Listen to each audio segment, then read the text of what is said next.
उसळ कोणाकोणाला आवडतो आणि त्यातच आज मी 3 कडधान्य घेतले, हरभरे, मूग आणि मटकी. छान मोड आले होते, त्याला स्वच्छ धुवून घेतलं. त्यानंतर कांदा, मिरची, शेंगदाणे आणि कोथिंबीर घेतली.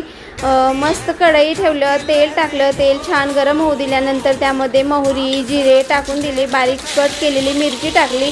त्यानंतर कांदा टाकला, शेंगदाणे टाकले, लाल होईपर्यंत परतून घेतलं. त्यानंतर त्यामध्ये चवीपुरतं मीठ, हळद टाकून दिली. लाल तिखट टाकणार नाही कारण हिरवी मिरची टाकल्यामुळं खूप छान लागतं हे उसळ.